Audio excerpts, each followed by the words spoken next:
What's up mga paps? Eto nga pala si Paps Jello. Ngayong araw ay magbibigay lang ako ng kaunting tips o idea. Nasa sa inyo na yan mga paps kung gagayahin nyo. Pero itong ibibigay ko ay effective naman para sa aking GoPro Hero 11 Black. Ito nga pala yung ating unit. Alam ko marami nakakaranas ng ganitong problema sa mga action camera, lalo na dito sa GoPro. Sa katagalan mga paps ay ang nagiging problema nito yung mga buttons na ganito. Ayan, yung iba ay nasisira. Itong sa akin naman ay okay pa. Ang naging problema lang nito ay yung nandito sa kanyang power button, itong on at saka itong off mga paps. Ang ibibigay ko nga palang mga paps na tips ay ito yung ginawa ko para kasi itong aking yung on off na sa side ng GoPro ay medyo sira na siya. Yung nagbibitak-bitak na yung kanyang buttons. Kaya ang ginawa ko ay niresolve ko agad siya habang maaga pa para humaba ang buhay nitong GoPro at itong ating mga buttons mga paps. At ito nga mga paps pala yung aking ginawa dyan. Papakita ko muna sa inyo kung ano yung mga ginamit ko dito sa pag-repair ko ng mga buttons dito. Papakita ko na lang yung ginamit ko. Kasi siya ay na-install ko na kanina. At medyo na-late ako ng gawa ng video. At ito mga paps, papakita ko sa inyo yung ginamit ko dito. At yun mga paps, ito nga pala. Ito, napaka-importante nitong gunting na ito. Yan, ito yung magsisilbing pangkat natin sa ating gagawing buttons sa ating mga action camera. Ayan. Kasi ito mga paps, nung nakaraang buwan ay bumili yung aking tatay. Ito, yung pang pasta o pang vulcanize sa mga bike ito. At ito yung gagamitin natin na pang button sa ating GoPro.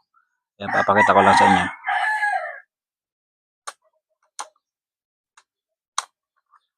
Yan mga paps. Ito nga pala mga paps yun. Ito. Yan. At ito nga pala mga paps yung ginawa kong button. Ito. At yun na nga mga paps. Ang ginawa ko lang ay kinat ko lang ito. Ganyan. Para maging sakto dun sa hulma ng buttons natin sa tagiliran. Ito. Ayan mga paps.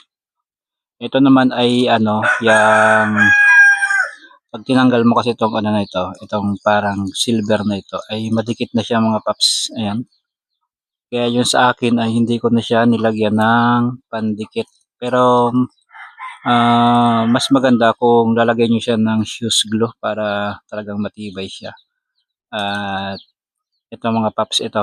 Yan, cut mo lang siya ng saktong-sakto para dun sa ating buttons para sa ating GoPro. At ito mga paps yung results niya. Papakita ko sa iyo. At ito na nga mga paps yung ating GoPro at papakita ko sa inyo yung results niya. Ito nga pala yung sa ating taas na buttons. Okay naman siya kaya hindi ko na siya pinalitan. At ito mga paps yung final results ng ating ginawang buttons. Ayan o. Ayan o, kinat ko lang siya na paganyan. And then nilagay ko na siya dito sa ating sira na buttons. Ayan, doon sa on off.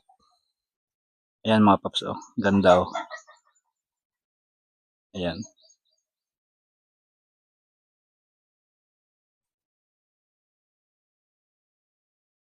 At papakita ko naman sa inyo mga paps kung talagang working yung ating ginawa.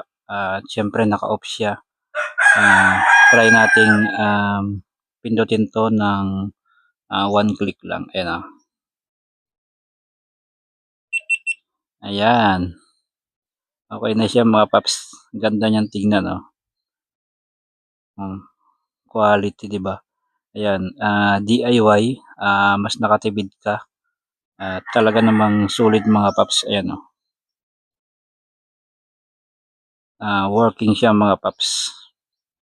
Ayan, at i-off naman natin, press lang natin 'to ng 3 seconds at mag-o-off na 'yan.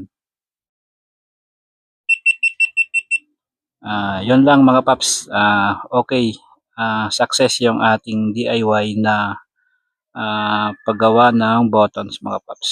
At 'yun lang mga paps, at hanggang dito na lang ang ating video, ay sana ay meron kayong natutunan at maging success din kayo sa paggawa ng buttons natin mga paps. 'Yun lang, maraming salamat at ride safe all.